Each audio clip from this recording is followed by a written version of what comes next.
Imagine this. You have been dating someone for a while. Things seemed perfect at first. Late night conversations, laughter, inside jokes, even those little sparks that make your heart race. But lately, something feels off. Your partner is distant. They don't text back as fast. Don't laugh at your jokes the same way. And sometimes, you feel like you're invisible. You can't understand what went wrong. The truth is, relationships are not magic.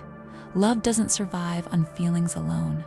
Every day, in ways you may not even notice, you might be making mistakes that push your partner away.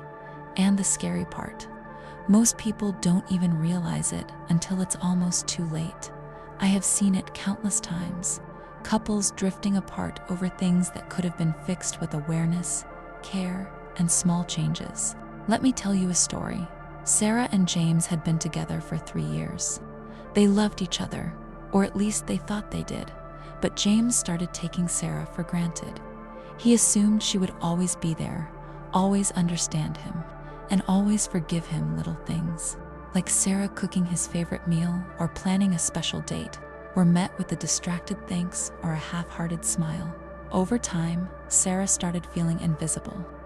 Her heart was still there, but her mind began to wonder, does he even appreciate me? This is a silent killer in relationships. When you take someone for granted, they start to feel unvalued, and once that feeling sets in, distance grows.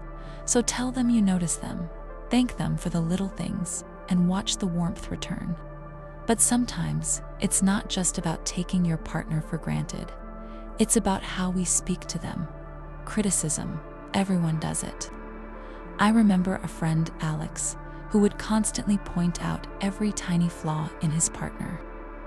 Mia, it started with small things, leaving clothes on the floor, forgetting to reply to a text, but soon it became a pattern. Mia began to feel like nothing she did was ever enough. Words matter more than we think. They can build a person up or tear them down. Instead of saying, "You always mess this up," try, "I feel frustrated when this happens. Can we figure it out together?"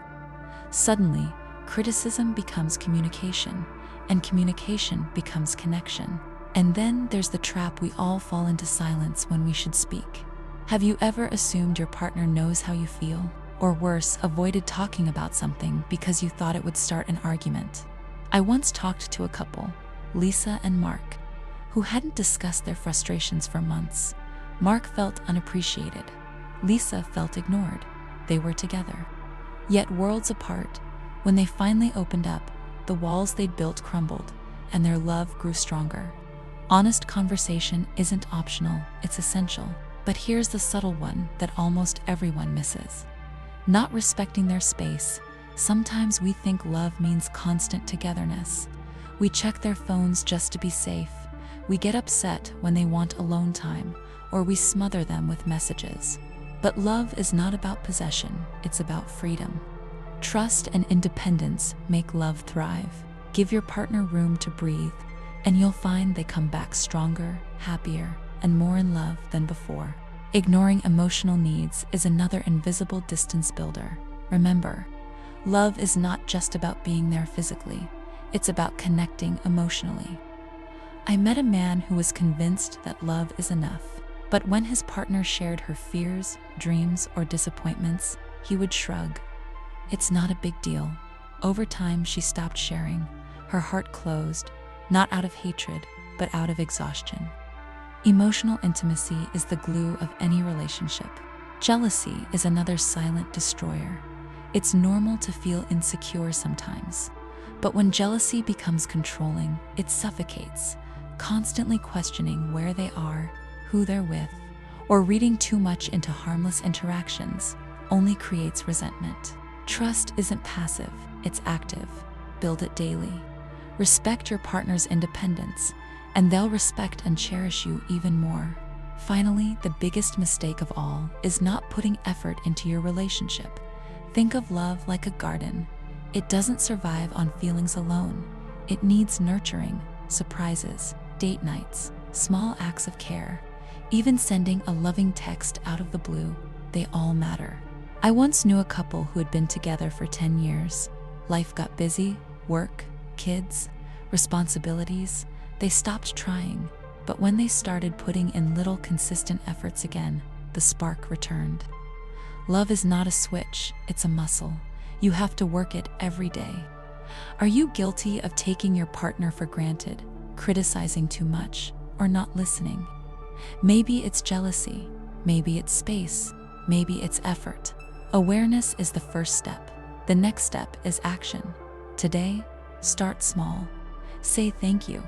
Have that honest conversation. Give them a little space. Listen a little more. And put in effort like it's the first day you met if you are watching this and thinking, wow, I recognize myself in this. Type 1 will try in the comments right now. I want you to commit, not just to reading, but to changing. Relationships are too precious to let small mistakes destroy them. Remember, love isn't just about romance or butterflies. It's about consistent care, empathy, and respect. Catch these mistakes early, fix them, and your relationship will not just survive, it will thrive. And if you found value in this video, don't just keep it to yourself. Like, share, and subscribe, because every person deserves to know how to protect and grow their love.